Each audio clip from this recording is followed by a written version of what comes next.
This man makes the classic mistake of judging Jesus by the failure of his people. People in the church failed me, gossiped about me, they lied about me, they ignored me, they hurt me, they did. Now I'm doubting God. Such folly. One final podcast on this passage, Mark 9:14-29, when Jesus comes down from the Mount of Transfiguration and then casts this demon out. All I want to do today is point your attention to a side-by-side comparison that Mark gives us with Jesus and Satan, or this demon. The way Jesus drags this event out, you get the sense that he's drawing your attention to how evil this demon really is. He wants you to see how wicked the demon is. When the demon attacks the boy after seeing Jesus, you expect that Jesus just casts the demon out right away, like he usually does. But instead, he asks a question. The boy's writhing on the ground, foaming at the mouth, gnashing his teeth. In verse 21, Jesus asks the boy's father, "How long has it been like this?" Now you read that and it's like, what does that matter, Jesus? I mean, there's some kind of statute of limitations on casting out a demon? Would you need this information? No, Jesus doesn't need the information. Why does he ask? Well, for one thing, he cares about this man's plight. It may not matter to us how long this boy has had the problem. I guarantee it mattered to that father and to that boy. And so it mattered to Jesus because he loved them. So Jesus gives this man a chance to describe how severe this trial has been and what he's been through. It's just good to have to, when you've been through something, to be able to tell someone and they care. So Jesus does that, but I think the main purpose here is just to show us how evil this demon really is. Jesus asks this question. He gets a bone-chilling answer. Verse 21, how long has it been like this? From childhood, he's answered. Now the boy, the thing that strikes me, this boy is a child. He is a child. So this answer, I take it to mean from infancy. Now can you imagine? From infancy? I remember how heartbroken we all were when we got the news that our little granddaughter Abby had cystic fibrosis right after she was born. We were just crushed. Can you imagine having a baby and eventually you realize, oh, this baby's deaf. Oh, and then you find out he's mute. And then you find out he's got a demon. And not just any demon. This one's far more powerful than most demons, and it's vicious and cruel beyond comprehension. Can you imagine anyone whipping a little child around like a dog with a rag? I mean, that's how evil Satan is. Verse 22, it says that often has thrown him into fire or water to kill him. My daughter Nikki, her whole life now is consumed with just feeding her little Abby, caring for her, making sure she gets all her medicine and all her enzymes and everything she needs. Can you imagine if your whole life was consumed with just trying to rescue your child from efforts to kill him? Constantly wrapping the horrible burns on his arms and his little legs and his chest and his back from when the demon threw him into fires. Pulling him out of water and reviving him again and again. Can you imagine this? And remember, this is not a disease. I mean, one thing is just a disease that caused him to do this. This is a spirit, a sentient being doing this on purpose to a child. How evil do you have to be to do that to a child? An infant. This demon is so wicked, so vicious. And do you notice in this passage how Mark keeps on giving us the descriptions?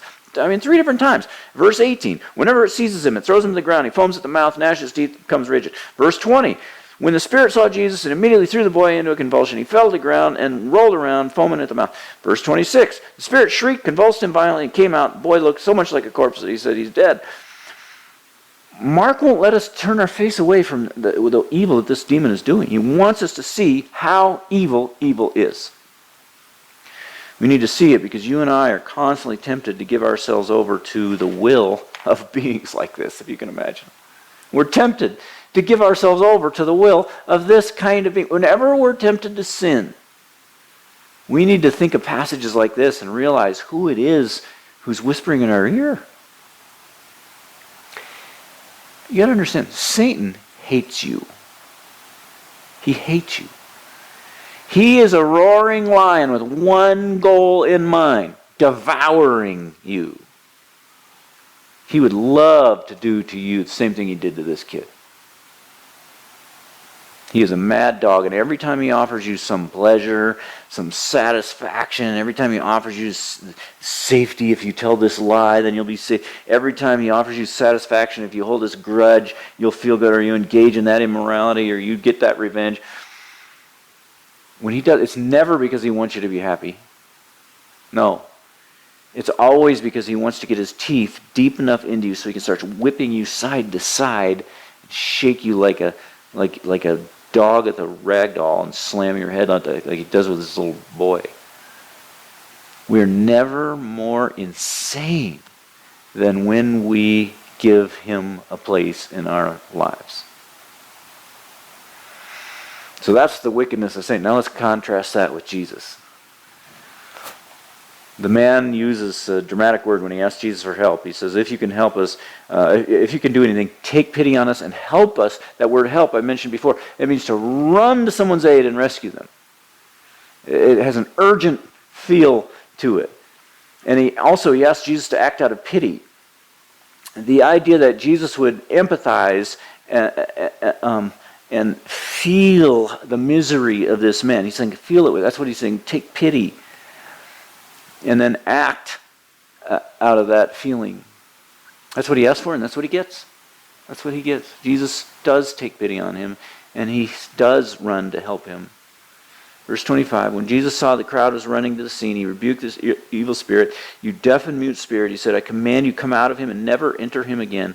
The spirit shrieked, convulsed him violently, and came out. The boy looked so much like a corpse that many said he's dead, but Jesus took him by the hand and lifted him to his feet, and he stood up.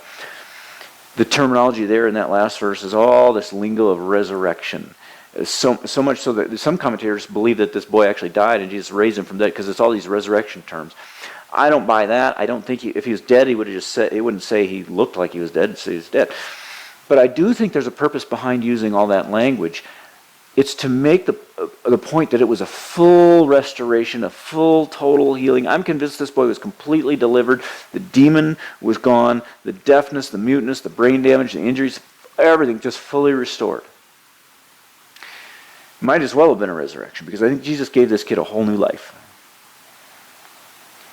Jesus is the opposite of everything that's evil about that demon. I made a point in a previous podcast that we can't stay on the mountaintop. We have to come down into the valley. That's where life takes place. But when Jesus comes in the valley and they bring this boy to Jesus, what happens? Some of the glory from that mountaintop is brought right down into the valley, right?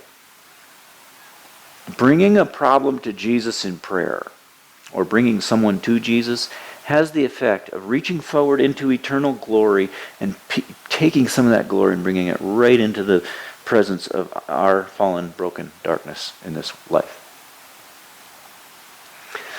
So that's a glimpse of the love and grace of Jesus, but the greater emphasis in this passage is on the power of Christ. The emphasis in verse 25 is on the word I. Jesus rebuked the evil spirit. You deaf and mute spirit, he said, I myself command you, come out of him and never enter him again. He's saying, it's not the disciples this time, demon. It's me. You do not have the option to disobey this time. They don't have authority over you. I do. So get out. Get lost. Never come back. And that thing about never come back, this is the only time Jesus ever says that. He says, don't ever enter him again. You have to wonder if maybe this demon gets a kind of a double-barreled rebuke because Jesus was angry about what he just did right in front of Jesus when he threw this kid into one more convulsion, mauling this little boy right in front of Jesus. So Jesus just, get out, don't ever come back. Verse 26, the spirit shrieked. It must have been feeling pain or fear or something. Shrieked, convulsed him violently, and came out. Verse 26, the boy looked so much like a corpse that many said he's dead. But Jesus took him by the hand and lifted him to his feet, and he stood up. So even in the face of unbelief, Jesus has no problem restoring this boy. As I said in the first session, Jesus, even with everybody not believing, Jesus has he effortlessly casts out this demon. When people try to say that Jesus is somehow limited or hogtied by our lack of faith, they need to study passages like this. Jesus requires us to believe, but he doesn't need our faith in any way. There's no power is stripped away from him by our unbelief. Not at all. Now the question, how long shall I put up with this current generation? That's a concept that comes from the Old Testament. You hear the God saying that, and it's always God who says that in the Old Testament. And it would have to be, because who else can? I mean, I would never speak about a generation like that, because I'm part of my generation, right? I mean, I was born at the beginning of my generation. If I live a full life, then I'll make it to the end of my generation. Only God looks across the multiple generations and makes a judgment about one compared to others. There's no question that Jesus is portrayed in the Gospels as someone coming from heaven. He's not just a normal, natural human being. He's a visitor from heaven coming down, and he sees the span of the generations. And here's something for you to think about. How do you think it hit the disciples when Jesus said, this kind can come out only by prayer? And then when he drove the demon out, he didn't pray. There's no Mark isn't hesitant to tell us when Jesus prays. He's always telling us Jesus prayed here, he prayed there. If it happened, if Jesus had prayed first and it was relevant to start, Mark would have told us. From what we can tell, Jesus doesn't appeal to the Father. He doesn't call on the Holy Spirit. He doesn't ask for power. He just commands this demon to go, and it goes. He doesn't pray. How do we explain that? Saying this kind can only come out by prayer is another way of saying this kind of demon, only God can drive him out. The only way you can do it is by praying to God. Unless you happen to be God, then you don't have to pray. You can just command. Driving out this kind of demon is like stilling a storm. It's like walking on water. It's like creating the universe. The only person that can do it without praying is Jesus. Or to look at it another way, if this kind of demon can only come out by prayer, and in this case it came out by the boy asking Jesus to send it out, then what does that mean? It means asking Jesus to do something is praying. Which means Jesus is whom? God. Right? This passage makes it crystal clear, like so many passages before, that Jesus is God. And he claimed to be God, and he has proved that claim. One final point.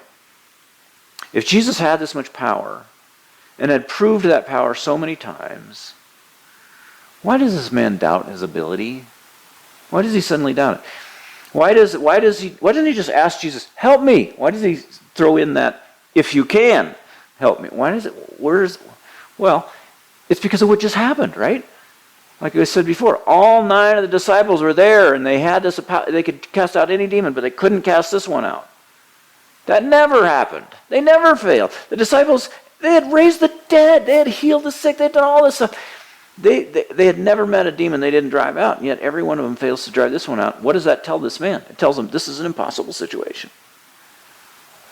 His boy is incurable. Even if the greatest miracle workers in Israel has ever seen in its history can't do it, and that's saying something because there's been some great miracle workers. After that, this he has no hope. And so he doubts even Jesus can do it. That's why he says, if you can. This man makes the classic mistake of judging Jesus by the failure of his people. He makes the mistake of imposing the failure of Christ's people onto Christ and judging Jesus by the weakness of his followers. That is a common mistake. He started out believing that Jesus could do it, and then when his disciples failed, he starts saying, if you can. That, if you can, that's not faith, right? You said it to a lamppost, if you can. I mean, that means nothing. This is a very common error. People lose faith in God because of failures of God's people. And in the previous session I said that should teach us to make sure we don't fail, that we have enough faith so we don't do this. But let's make sure that we don't fall into this error, where we say, oh, people in the church failed me, people, they gossiped about me, they lied about me, they ignored me, they hurt me, they did. Now I'm doubting God. Such folly. Such foolishness. People fail, and that has a negative impact on your faith in God? It happens all the time. Or people, maybe people learn God's word from some preacher over the years, and then all of a sudden they hear that preacher walks away from the faith or falls into immorality or whatever, and then they start doubting everything they learned from that preacher, from that he taught them from Scripture. We confuse the message with the messenger. That's foolish. And we confuse God's people with God. That's really foolish. The failures of God's people do not reflect in any way on God's power, and to assume they do is the height of folly, and this passage shows that. We see that. The disciples' effort was a complete failure. Jesus' effort was an effortless success. So don't ever make the irrational mistake of allowing the failures of God's people to diminish your trust and your faith in God Himself and His Word.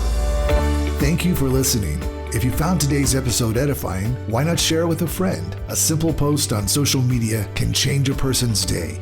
This season, the Food for Your Soul podcast features excerpts from our sermon series on the Gospel of Mark. Over 130 expository sermons covering every verse. You can find those and hundreds of other sermons for free download on drichardferguson.com. Until next time, rejoice in the Lord always and set your mind on things above, where Christ is seated at the right hand of God.